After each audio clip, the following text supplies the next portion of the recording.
नमस्कार दोस्तों।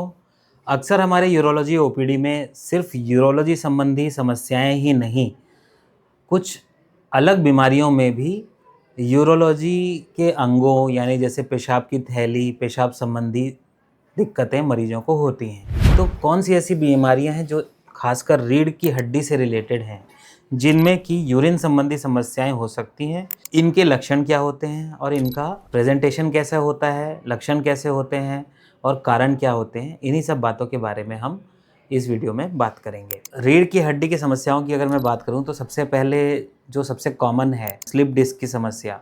जो वर्टिब्रल कॉलम हमारा होता है उसमें दो हड्डियों के बीच में एक पतली सी गद्दी होती है।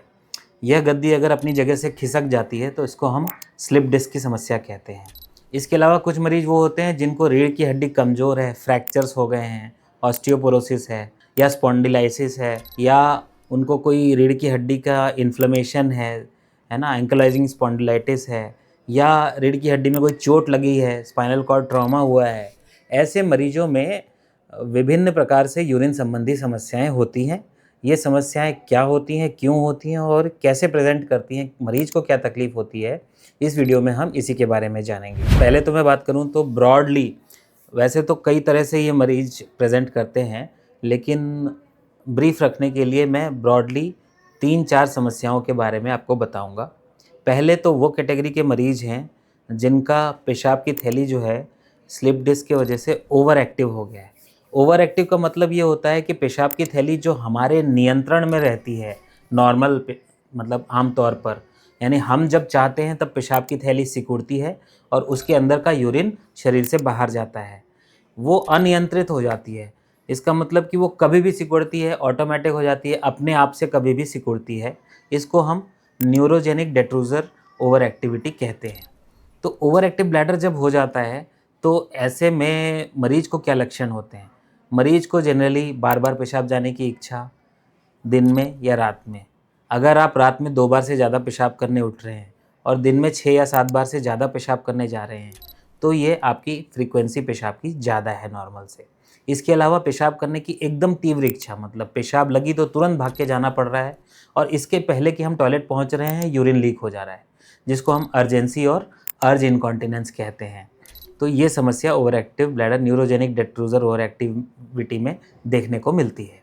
इसके अलावा वो कैटेगरी के मरीज़ हैं जिनको पेशाब में रुकावट है, जिनको कि पेशाब रुक रुक के आ रहा है, पेशाब करते समय ज़ोर लगाना पड़ रहा है, पतली धार से पेशाब आ रहा है, या फिर पेशाब करने के बाद ऐसा लग रहा है कि कुछ यूरिन अंदर ही बचा रह जा रहा है। इसको हम voiding lower urinary tract symptoms कहते हैं। तो कुछ मरीजों में ये होता है।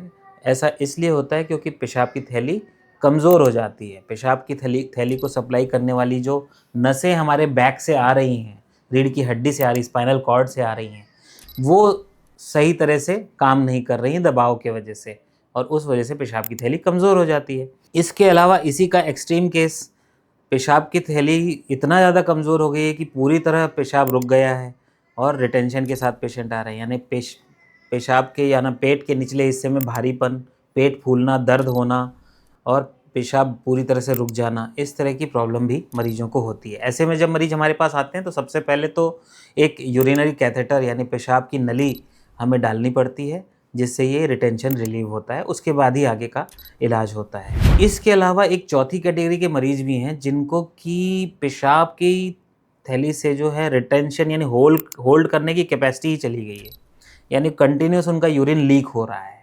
तो जो हमारा स्फिंक्टर होता है, पेशाब की थैली के नीचे पेशाब को कंट्रोल करने वाली जो मांसपेशियाँ होती हैं, उनकी सप्लाई भी बैक से ही आती है, और वो सप्लाई अगर बाधित हो गई, कोई प्रॉब्लम हो गई उसमें, तो पेशाब की थैली मतलब बिल्कुल ऑटोमेटिक हो जाती है, बिल्कुल लीक होने लगता है पेशाब। थोड़ा भी खांसने, छींकने या लेट के ऊपर बैठने से, थोड़ा भी पेट पे प्रेशर डालने से यूरिन लीक की समस्या चालू हो जाती है।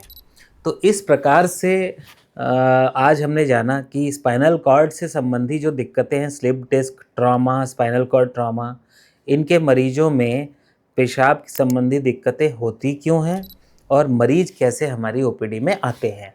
अब अगले पार्ट में हम जानेंगे कि इनका इवैल्यूएशन यानी यूरोलॉजिस्ट इनमें कौन से टेस्ट करके इनका प्रॉपर डायग्नोसिस करते हैं और कैसे इसका इलाज करते हैं। इस वीडियो में इतना ही। धन्यवाद।